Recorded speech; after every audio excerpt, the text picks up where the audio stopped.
Hey guys, welcome back to my channel. Previous vlog లో elephant safari చూసాం కదా, అక్కడి నుంచి మనం జీప్ సఫారీకి వచ్చేసాము. ఇప్పుడైతే టైం ఎర్లీ మార్నింగ్ 8:30 అవుతోందన్నమాట. యాక్చువల్లీ మా slot 7 o'clock, but elephant safari వల్ల ఒక 1 hour మాకు డిలే అయిపోయింది. మనకి జీప్ సఫారీ టోటల్ 4 hours ఉంటుంది, మాకైతే 1 hour మిస్ అయింది. సో ఇంకా 3 hours ఉంది. అండ్ లోపలికి వెళ్ళడానికి ఎంట్రీ 9 o'clock వరకు మనకి పర్మిషన్ ఇస్తారు. ఎంటర్ అయిన వెంటనే ఇక్కడ ఒక ఫ్లడ్ లెవెల్ ఉంది కదా, సో ఎవ్రీ ఇయర్ ఇక్కడ ఫ్లడ్స్ వస్తాయంట.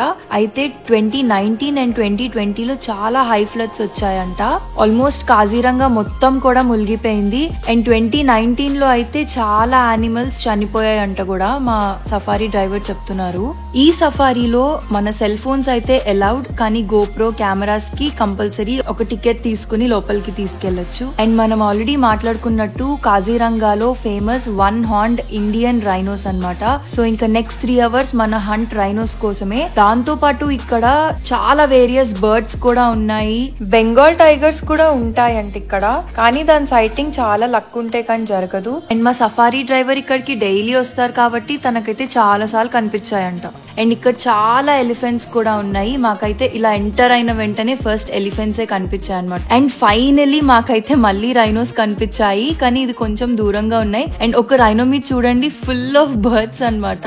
నా డ్రీమ్ ఏంటి అంటే ఒక చిన్న రైనోని కొంచెం దగ్గరగా చూడడము, బట్ దగ్గరగా చూడడం అవ్వలేదు, కానీ అదిగో అంత దూరంలో అయితే కనిపిస్తూనే ఉంది. అండ్ మనం ఆల్రెడీ చెప్పుకున్నట్టు రైనోస్ అయితే గ్రాస్ తింటూనే ఉంటాయి. మార్నింగే చాలా పెద్ద వాన పడింది కదా, సో అసలు వెదర్ చూడండి ఎంత బాగుందంటే నాకైతే వావ్, ఇలా ఎంతసేపు అయినా తిరగచ్చు అనిపించింది. ఇప్పుడు మనం ఉన్నది సెంట్రల్ జోన్ లో అన్నమాట, కాజీరంగాలో. అండ్ సెంట్రల్ జోన్ లో మనకి టోటల్ 4 వాచ్ టవర్స్ ఉంటాయి. 4 డైరెక్షన్స్ లో ఒక్కొక్కటి ఉంటాయి. సో ఇప్పుడు మన టూర్ అయితే ఆల్ 4 వాచ్ టవర్స్ ని కవర్ చేసుకుంటూ ఎండ్ కి వచ్చేయాలి. అండ్ ఇందాక మనం ఒక 3 రైనోస్ ని చూసాం కదా, ఆ 3 ఇప్పుడు అలా సపరేట్ అయ్యి అక్కడక్కడ ఉన్నాయి. ఇప్పుడైతే మేము ప్రెసెంట్ ఒక వాచ్ టవర్ మీద ఉన్నాము, దాని నుంచే ఈ వ్యూ మొత్తం మాకు కనిపిస్తోంది అనమాట. అండ్ నా చిన్న టిప్ ఏంటి అంటే మీరు ఒక మంచి బైనోక్యులర్ తెచ్చుకోండి, అప్పుడు క్లియర్ గా మీకు అన్ని కనిపిస్తాయి. మేమైతే ఇక్కడ ఒక 5-10 minutes స్పెండ్ చేసాము, మొత్తం అంతా చూసుకున్నాము, ఏమైనా కనిపిస్తాయా యానిమల్స్ అని. ఒక 2-3 పిక్స్ దిగాము, తర్వాత వెళ్ళిపోయాం అనమాట. ఇక్కడ వ్యూ మాత్రం చాలా బాగుంది, చాలా పీస్ఫుల్ గా. అసలు వెదర్ కానీ లేకపోతే పెద్ద లేక్ కానీ చాలా బ్యూటిఫుల్ గా ఉందన్నమాట. అండ్ ఇక్కడ వెదర్ ని మేమే కాదు, ఇక్కడ ఉన్న యానిమల్స్ కూడా చాలా బాగా ఎంజాయ్ చేస్తున్నాయి అనమాట. ఎక్కడ చూసినా కూడా ఒక గ్రూప్ ఆఫ్ డీర్స్ కూర్చుని పీస్ఫుల్ గా ఎంజాయ్ చేస్తున్నాయి.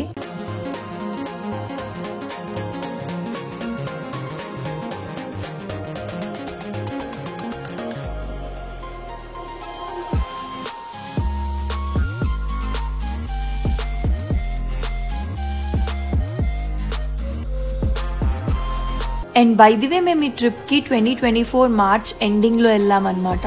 ఇది సమ్మర్ సీజన్ లో one of the best trips అని చెప్పొచ్చు. మీకు కూడా సమ్మర్ సీజన్ లో హీట్ ని తట్టుకోలేము అంటే కంపల్సరీ ఈ ట్రిప్ కి అయితే వెళ్ళండి. అండ్ ఇక్కడ వెదర్ కూడా చాలా కూల్ గా ఉందన్నమాట. నేను నైట్ కూడా చాలా చలేసింది, ఒక 5% కూడా అసలు సన్నీగా లేదు, అంత బాగుంది. And best season to visit Kaziranga is November to April అన్నమాట.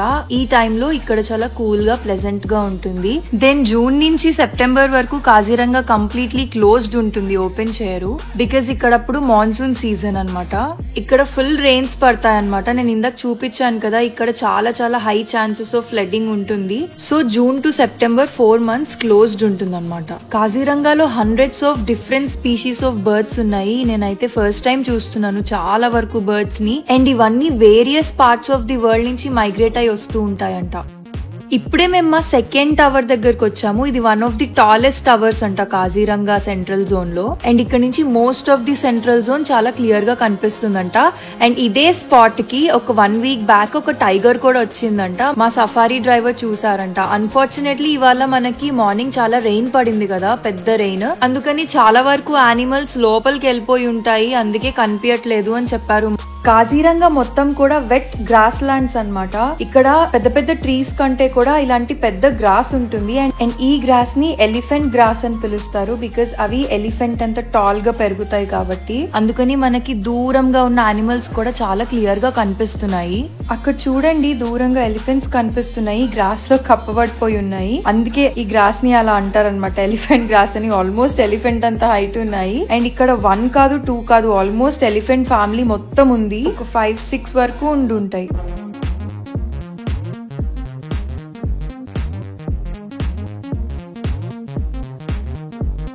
కాజీరంగాలో చాలా పాండ్స్ ఉన్నాయన్నమాట. దాంట్లో కొన్ని ఆర్టిఫిషియల్ పాండ్స్ కూడా రేంజర్స్ యానిమల్స్ అండ్ బర్డ్స్ కోసం తయారు చేశారంట. ఇక్కడ మాకు ఒక కింగ్ ఫిషర్ కనిపించింది, అదైతే వెళ్ళి ఫిషెస్ ని తింటుంది అనమాట.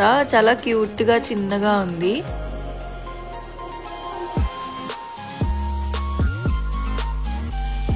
ఇక్కడ ఒక పెద్ద బర్డ్ కూర్చుని ఉంది కదా, అదైతే ఈగిల్ లా ఉంది. బట్ అది ఈగిల్ కాదంట, ఏదో పేరు చెప్పారు. అది కూడా వెళ్ళి లోపల ఫిషెస్ ని తింటుంది అనమాట. హెడ్ లోపల పెట్టి ఫిష్ ని తీసుకొని వచ్చి అక్కడ కూర్చుంది అనమాట.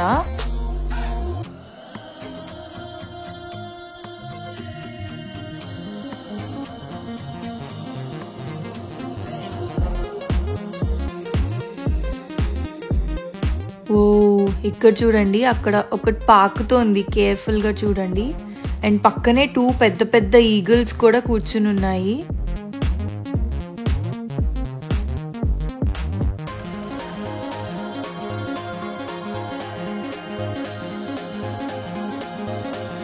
ఫస్ట్ అయితే మేము అది క్రొకోడైలా ఏంటి అనుకున్నాము, కాకపోతే అది క్రొకోడైల్ కాదంట, అదొక బెంగాల్ మానిటర్ అంట.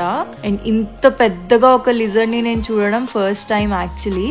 అండ్ ఇదైతే చెట్లు కూడా ఎక్కేస్తుందంట. నాకు అసలు అది పాకుతుంటేనే అబ్బా చూసి నాకు ఒకలాగా అనిపించింది దూరం నుంచి.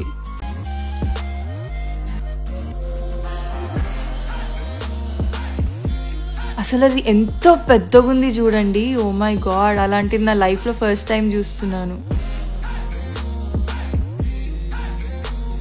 అలా వెళ్తూ ఉంటే ఇంకొక రైనో కనిపించింది, 1 హార్న్ రైనో. బట్ నా డ్రీమ్ మాత్రం అసలు తీరట్లేదు. నాకైతే ఒక చిన్న రైనో చూడాలని ఉంది దగ్గరగా. అండ్ అదేంటో రైనోస్ దగ్గర చాలా చిన్న చిన్న బర్డ్స్ తిరుగుతూ ఉన్నాయి. ఇందాక కూడా చూసాము, ఇక్కడ కూడా అంతే చిన్న చిన్న బర్డ్స్ అన్ని దాని మీద కూర్చుంటున్నాయి. మీన్ వైల్ మేమైతే 3rd టవర్ దగ్గర కూడా ఆగాము. మేము వీడియో తీయలేకపోయాము, ఎందుకంటే చాలా పెద్ద వాన పడింది అనమాట. సో తర్వాత ఇంకా వీడియో ఎక్కువ తీయలేదు. అండ్ ఒకసారి రోడ్ చూడండి, ఆ వాన వల్ల ఎంత బురద బురద అయిపోయిందంటే. అండ్ చాలా వరకు స్కిడ్ అవుతున్నాయి అన్నమాట ఈ సఫారీ జీప్స్ కూడా. కొంచెం భయం వేసింది, బట్ ఓకే, ఇదొక అడ్వెంచర్ లాగా అనిపించింది. సో నేనైతే చాలా ఎంజాయ్ చేశాను. మా సఫారీ డ్రైవర్ చాలా ఎక్స్పీరియన్స్డ్ అన్నమాట. సో ఆయన చాలా కేర్ఫుల్ గా నీట్ గా తీసుకెళ్తున్నారు. మిడిల్ లో ఒక జీప్ అయితే ఫుల్ స్కిడ్ అయిపోయింది అనమాట. ఆయన చాలా కొత్త డ్రైవర్ అంట, ఎక్స్పీరియన్స్ లేదంట. నాకైతే చాలా భయం వేసింది, వాళ్ళు అసలు వెళ్తారా ఇవాళ ఎండ్ వరకు అని చాలా భయం వేసింది. బట్ మేమైతే చాలా సేఫ్ గా చాలా అలా వెళ్ళిపోయాము. అండ్ నాకు ఈ అడ్వెంచర్ కూడా చాలా నచ్చింది. అండ్ ఈ లేక్ ఉంది కదా, ఇది one of the biggest lakes అంట కాజీరంగాలో. అండ్ ఈ వాటర్ అన్ని కూడా వెళ్లి బ్రహ్మపుత్రలో కలుస్తాయంట. అండ్ ఈ లేక్ లో చాలా టర్టిల్స్ ఉంటాయంట, చిన్న చిన్న టర్టిల్స్ కూడా ఉంటాయంట. ఇప్పుడు మాకు చూపిస్తా అని చెప్పారు.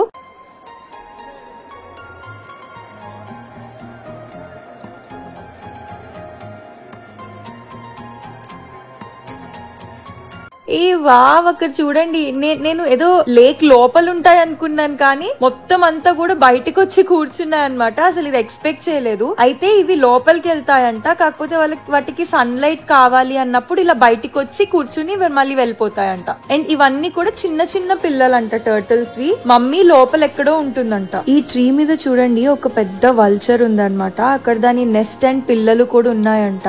వావ్, అక్కడ కనిపిస్తోంది చూడండి, ఏదో బ్రాంచ్ లో కలిసిపోయింది. అండ్ ఇటు కార్నర్ కి నెస్ట్ కూడా కనిపిస్తోంది. అండ్ ఈ చెట్టు ఉంది కదా, ఇదొక ఇంట్రెస్టింగ్ థింగ్ అన్నమాట. నేను ఫస్ట్ టైం వింటున్నాను. టైగర్స్ తినేసాక వాటి నెయిల్స్ లో ఫ్లెష్ ఇరుక్కుపోతుంది కదా, ఆ ఇరుక్కుపోయిన ఫ్లెష్ తీసుకోవడానికి ఈ ట్రీ దగ్గరకు వచ్చి ఇలా గీకుతాయంట. ఆ మార్క్స్ పడతాయి అంట. సో దట్ వాటి నెయిల్స్ లో ఉన్న ఫ్లెష్ పోతుంది అండ్ ఇన్ఫెక్షన్ రాకుండా ఉంటుంది. అండ్ అవి అన్ని చెట్లకి చెయ్యదంట, ఓన్లీ స్పెసిఫిక్ ఈ చెట్టుకు మాత్రమే అలా చేస్తుందంట. సో దట్ వాటికి ఇన్ఫెక్షన్ రాకుండా ఉండడానికి. తన పేరేదో చెప్పారు, నాకు అది గుర్తు రావట్లేదు. ఆల్సో టైగర్స్ అవి ఒక బౌండరీ మార్కర్ లా కూడా యూజ్ చేసుకుంటాయంట. ఇంక ఆల్మోస్ట్ ఎండ్కి వచ్చేసాం అనమాట. ఇప్పటికే 3 అవర్స్ అలా అయిపోయింది. ఈ 3 అవర్స్ కూడా చాలా ఫాస్ట్ గా గడిచిపోయింది, అస్సలు టైం తెలియలేదు. అండ్ నాకైతే ఈ సఫారీ తర్వాత ఒక బర్డ్ ఫ్యాంటసీ వచ్చేసింది అనమాట. ఏ బర్డ్ ని చూసినా వావ్ ఇదేంటి, దీని గురించి సర్చ్ చేద్దాము, ఇది కలర్స్ బాగుంది, ఇలా అసలు ఏవేవో అడుగుతున్నాడు అనమాట. మా సఫారీ డ్రైవర్ ని కూడా 100 క్వశ్చన్స్ అడిగాడు అసలు. సో నాకంటే ఎక్కువ నాగకైతే చాలా బాగా నచ్చింది ఇది. బర్డ్స్ కూడా చాలా బాగున్నాయి అనమాట ఇక్కడ, బ్యూటిఫుల్ గా. అండ్ అసలు ఈ ఈ ల్యాండ్స్ చూడండి, అక్కడ పాండ్, లేక్స్ చాలా బ్యూటిఫుల్ గా ఉందన్నమాట కాజీరంగా. సో ఒకవేళ కనుక మీరు అరుణాచల్ ప్రదేశ్ కానీ మేఘాలయ కానీ వస్తుంటే మిడిల్ లో ఉన్న ఈ కాజీరంగాని అస్సలు మిస్ అవ్వకండి. అండ్ మా సఫారీ డ్రైవర్ గురించి నేను స్పెషల్ గా మెన్షన్ చేయాలి, ఎందుకంటే ఆయన one of the most experienced and చాలా ఇన్ఫర్మేషన్ ఉందన్నమాట. సో ఎవరైనా ఇక్కడికి వస్తుంటే తప్పకుండా ఆయన నెంబర్ నేను లింక్ చేస్తాను, ఆయన కాల్ చేయండి, ఆయనతో సఫారీ బుక్ చేసుకోండి. ప్రతిదీ కూడా చాలా క్లియర్ గా నీట్ గా ఎక్స్ప్లెయిన్ చేస్తున్నారు. అండ్ ఆయనకి ఎక్కడ ఏది ఉంటుంది అని కూడా చాలా బాగా తెలుసు అన్నమాట. సో ఇప్పుడే మా సఫారీ అయిపోయింది, మేమైతే హోటల్ కి వచ్చేసాము. ఇక్కడ నుంచి నెక్స్ట్ ఎక్కడికి అనేది నెక్స్ట్ వ్లాగ్ లో చూద్దాం. ఈ వ్లాగ్ నచ్చితే please like, share and subscribe. మళ్ళీ నెక్స్ట్ వ్లాగ్ లో కలుద్దాం. అంతవరకు బాయ్.